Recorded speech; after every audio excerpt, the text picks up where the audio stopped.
and welcome to Week in Review with me, Anna Botting, Kevin Maguire and Andrew Pearce-Hart here, as ever, to look back at the biggest stories of the past 7 days. Good to see you both. Right. So what were your top stories of the week then?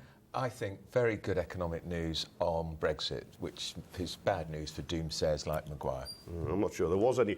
No, I think it's got to be the fall of Aleppo and what happens now, because there's a huge humanitarian crisis. Well, that is indeed our top story for the week, as the siege of Aleppo was brought to an end. Rebel fighters and civilians were allowed to leave a city left in ruins by years of fighting, as Sky's John Sparks reports. They are the survivors, men, women and children who have lived to tell the tale of East Aleppo. The badly injured amongst the first allowed to leave, but there are tens of thousands of civilians and rebel fighters stuck on this war-ravaged patch, and it will take 2 or 3 days to get everyone out. Still, the evacuation has begun, the first convoy slowly snaking out of the city towards rebel-held territory in Idlib province, 15 miles away. For Syrian President Bashar al-Assad, the time had come to declare a historic victory. The country's second largest city seemingly under his control. I think after liberating Aleppo, we will not only say the Syrian situation, but also the regional and international situation is different before liberating Aleppo and after it. Here time became history. Aleppo converted time into history. Aleppo is Aleppo. Citizens with their resistance, the Syrian army's courage, and every Syrian citizen who stood by Aleppo and his whole country, these are all history. However, this battle wasn't won by the Syrian regime.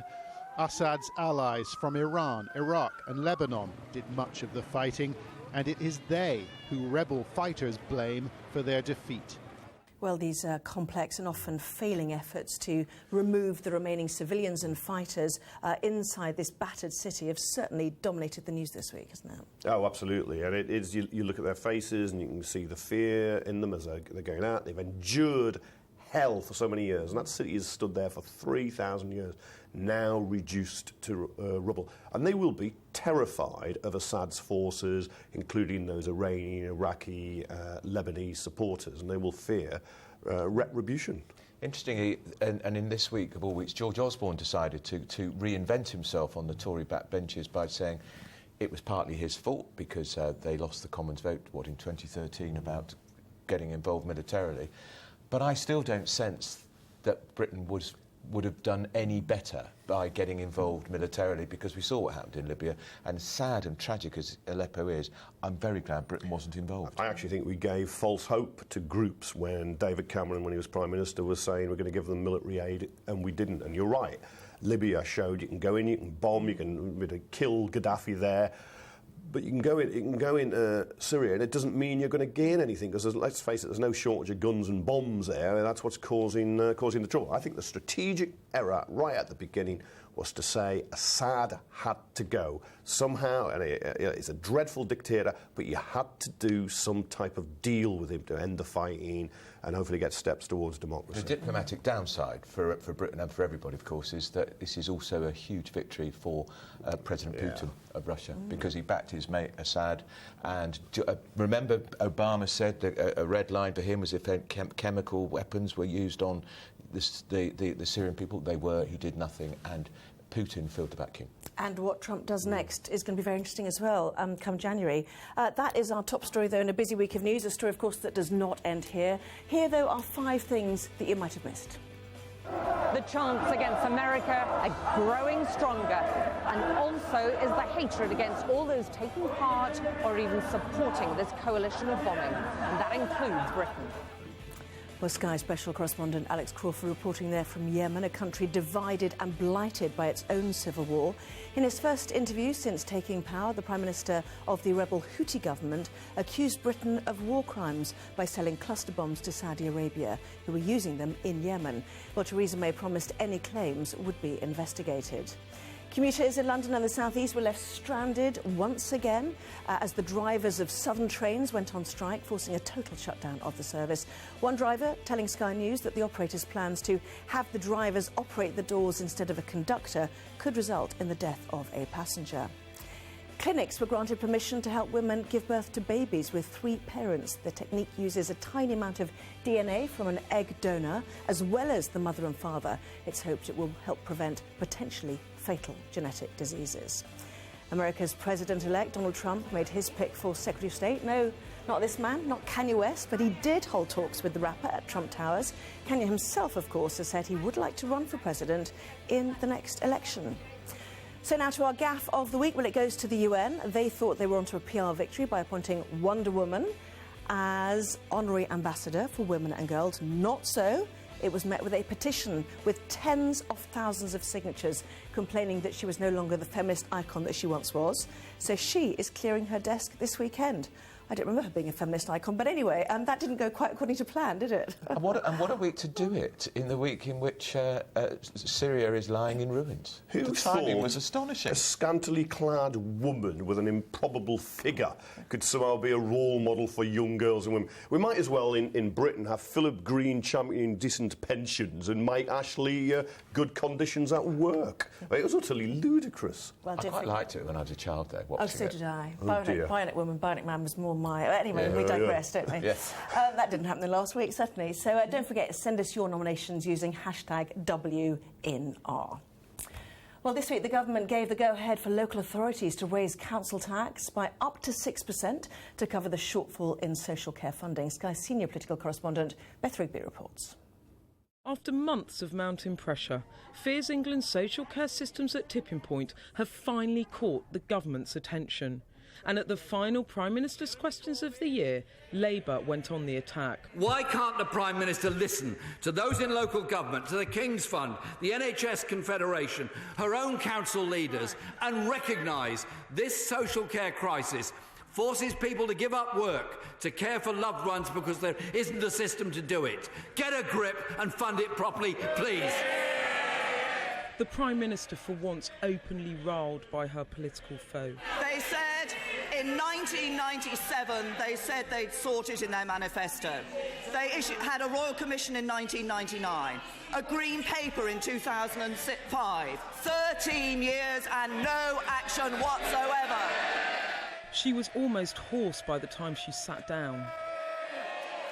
George Osborne planned to increase social care funding by nearly £2 billion by 2020, raising council tax by 2% a year for the rest of the Parliament.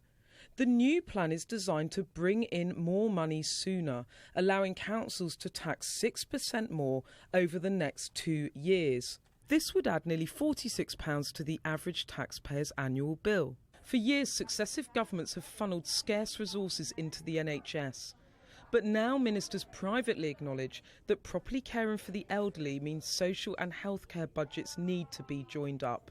Well, this is certainly a massive issue, isn't it, for us now, with our ageing population and all of those knock-on impacts of pressure on the NHS as well. It's huge, and it's going to get bigger and worse, and the government doesn't have an answer, so councils are going to raise more money through the council tax. Do we know that that money is going to be ring-fenced for social care? I'm not sure that we do. I think we're going to have to think really imaginatively here, and I reckon the government should introduce tax breaks for people to look after an elderly relative at home. They used to do it once upon a time because years and years ago, Granny or Grandad always lived at home. Would it have to be doesn't at happen home, anymore. though? Could you have a tax break to get a pot of money so somebody could go into a home or something like that? Most people want to stay in their own homes, but of course sometimes you have to go into a home depending on the level of care. But Theresa May there, come on, the Tories in 2010 pulled the plug on a Labour plan for a national care service. They've cut financial spending on care with local authorities by £4.6 billion. She's got to take some responsibility for this. And there's a proposal that you get an attachment on your house. So when you die, I think it's £70,000 you would pay, but you would then get free care. But that wouldn't cover the bed and breakfast cost. It would only cover the medical care side. It's a hugely complex system. And I don't think you can solve it individually and just say give an individual a tax break. We need something that envelops all elderly people, whether they're poor or whether they're rich, with those who are wealthier paying more. There is no doubt, though, that we don't look after older relatives at home like we used to. I mean, when I was growing up, people still did, and that has changed in the last 40 years. And I think if you made it financially attractive, bribery, effectively, that could be a start. But you're doing an individual basis there, rather you've got to have the money to use the tax break. Or do it through general taxation, 1p on income tax, for example. There's suggestions of that this week. Well, they're going to have to do something because the bill's going to get bigger and bigger and bigger, and it's a scandal. These people have paid taxes all their lives, and the fact that they may be trapped in a hospital bed because there's no home for them is awful. Well, Jeremy Corbyn said scrap the cut in corporation tax, you can scrap the cut in inheritance tax, and you can have an attachment to people's estates. I think that's another story that's not going away, certainly, isn't it? Now, quick quiz for you. Can you tell me what is a democracy sausage? Don't know? No. We will find out, though, after the break. Back in a moment.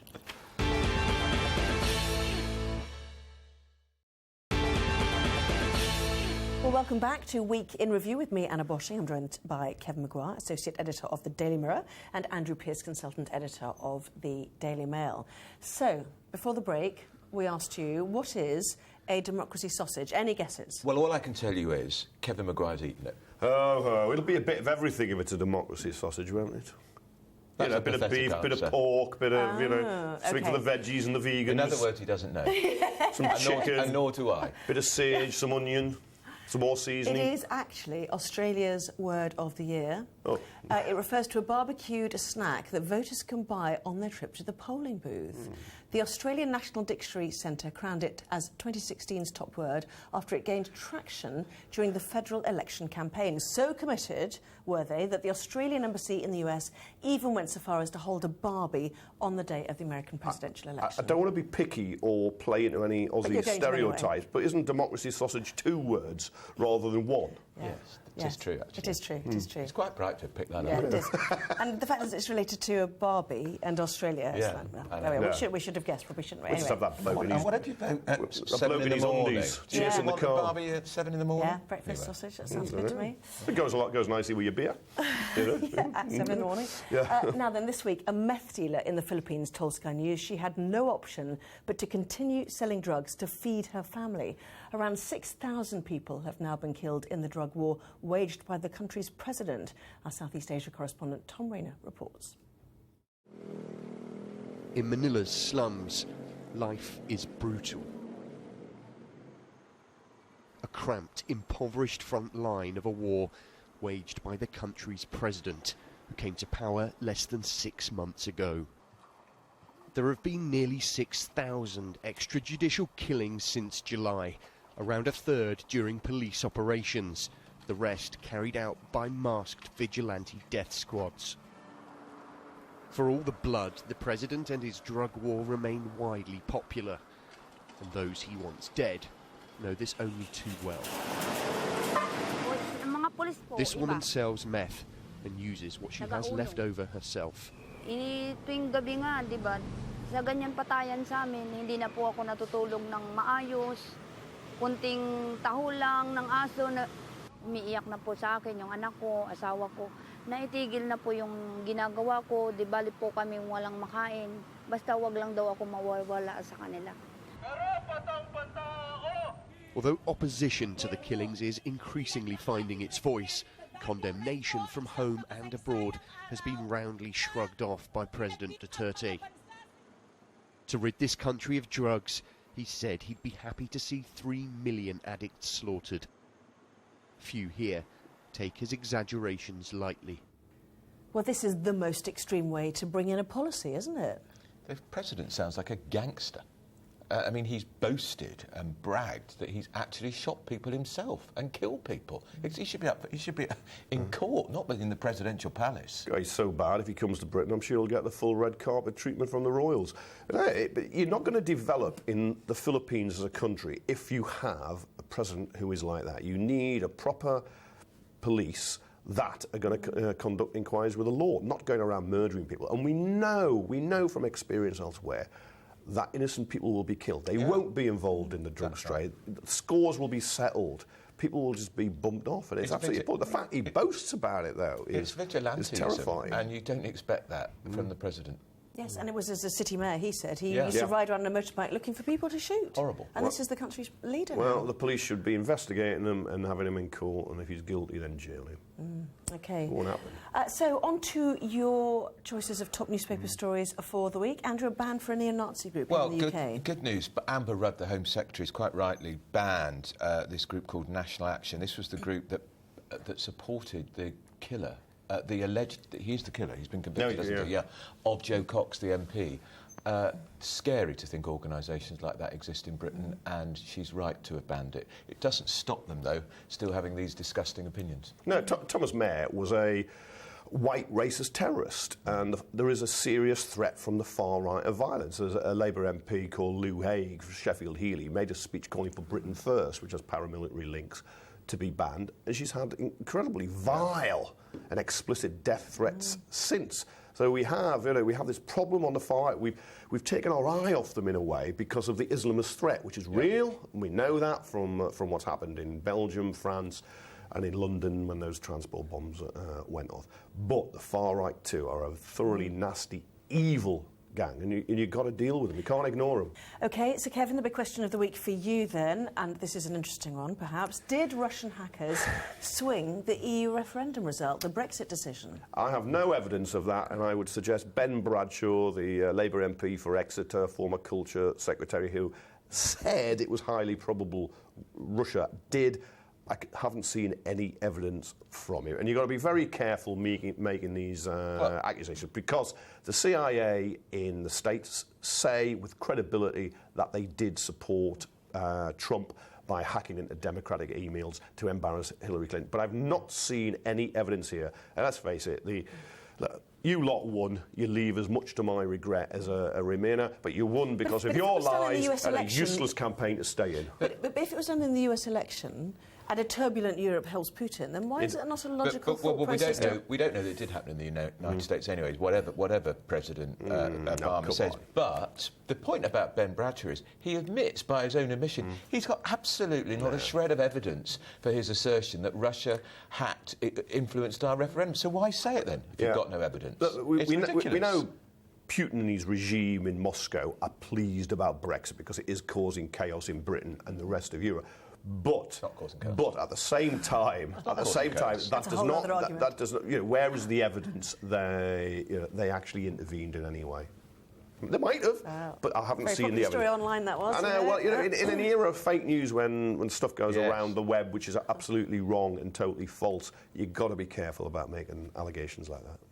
OK, Andrew, latest unemployment figures out, meaning that Britain is booming. That is hard to say, according to The Sun. Depends which paper you read, of course, with the figures. The figures weren't fulsome in that. Well, the unemployment figures fell to their lowest since 2005, but there was a big change in our trade deficit. It's still too large, but it came down sharply because we sold far more abroad, because the lower valued pound makes our exports more competitive, and because imports are more expensive, we're either buying less of them, but there were fewer imports. So it was a good month to end the year on, and Maguire will wade in now and come up with some old Ramona rubbish. Andrew, if it's a good month, it's a good month. Britain in the European Union. We haven't left yet. We're about to go in the business end of the party. And you will then see the uncertainty and the problems. There's 100 people in Wigan in a biscuit factory lost their job because the pound is falling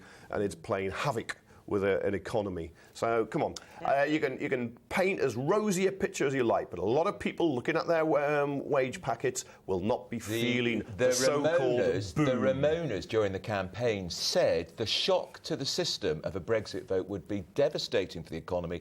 Unemployment would have gone up by 500,000 in 6 months. It's not done that at all. It's done the reverse. It's the lowest it's been for 11 years. The number of people in work was slowing down. And the stock market is almost at an all-time high. That is a barometer of economic confidence, because they just can't stand it, this lot. They can't stand the result, and they can't stand the fact we haven't gone to hell in a handcart. Final thought on the newspapers, Kevin, your choice. The UK's mobile coverage, interestingly, has not had a welcome reception, has it? No, we're the 54th worst country in the world, behind Romania and Peru, also India and Albania.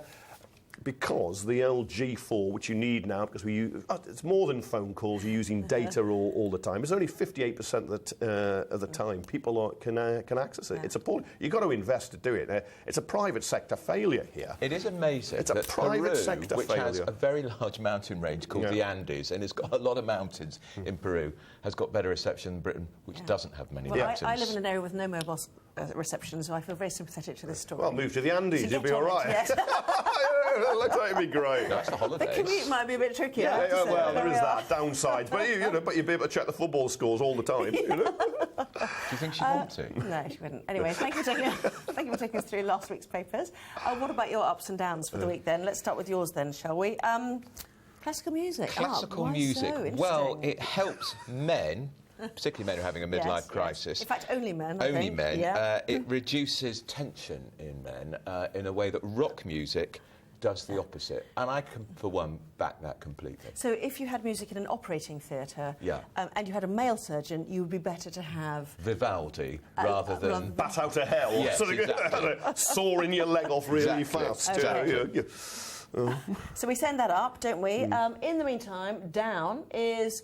Man flu. Kevin's been suffering all week. Well, it's proved positive now that man flu does exist and it does affect men much more than women, for something to do with our physiological makeup. He's been whinging about it all week. If he had man flu, he wouldn't be here, would he? He'd be in bed. He's just exaggerating. But man flu is a condition. I've been a brave boy all week. I've still gone to parties. So the idea that viruses use women to pass on, to pass themselves on through breastfeeding or through to their children, so they're weaker in women, so they don't do too much damage. Exactly.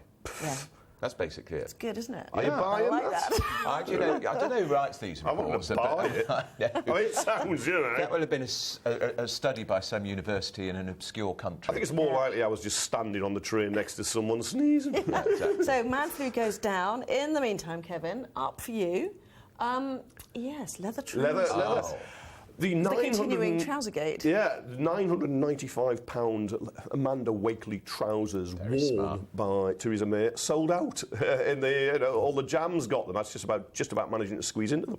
And I suppose I've never had leather trousers. I suppose you have, but I'm a huge fan of Amanda Wakely. I know her very well. She's very nice. But hang on. There's a name here. You've just dropped it. I'll just give you it back. There's the name. I haven't managed to find any leather trousers that suit me, and I don't think my budget would stretch to. Does she do them for men? I don't know. Don't think they'd stretch to £995. And anyway, Maguire, they wouldn't do them large enough for Maguire. Have you not had leather trousers? Have you had leather shorts? I've never had leather shorts, but Pyjamas? I'm sure I read that Michael Gove, the former Justice Secretary, has a pair of lederhosen and swimming trunks. Yeah. I'm sure I've read that. Swimming trunks. If we're libeling you, Mr. Gove, I do apologise at this point. Other forms of swimwear are available. Absolutely. So leather trousers are down. Meanwhile, the Queen... they're up. She's down. You know what I mean. Who was the Queen? Woman's Hour, Radio 4, recorded in Buckingham Palace. The 7 women over the last 70 years most influenced didn't have her Madge. Extraordinary. They had Bridget Jones on the list, which I find a bit odd because she's not a real person. It's a fictional character. Thatcher, quite rightly, however much I might dislike her, she had a huge influence. Barbara Castle, Beyoncé for some reason. Why Beyoncé? But no, Queen, your Queen's out, mate. And some obscure trade unions that nobody's ever heard of. Yeah, I have to confess I had not. I think you'll find she was a leader in the Grunwald dispute in the 90s, which was hugely important, and an Asian woman. And the fact is, the panel of people who chose those top 7 people were a load of old lefties. Typical. And they just can't stand it. The longest-serving monarch in the world, the oldest monarch in the world. She's done, 64 years, and they couldn't find it in them to put her there. It's the March of the Republic. What's she done for women now? She's probably employed a few servants, cleaners. She's done quite a lot for the fashion industry. Look at that hat. And the racing industry, you could say. And the racing industry, we can continue. Luckily, we've run out of time. And she's a role model. I suppose Princess Anne does look like a horse, so I can see what you mean about racing, Bit unkind. More liveling. That's true, though. Don't forget that you can send us your nominations using the hashtag WINR. Now, thanks for joining us for our review of the week. We'll be back for more next time, but now it's time to say goodbye from them. Goodbye. And goodbye from me. Goodbye.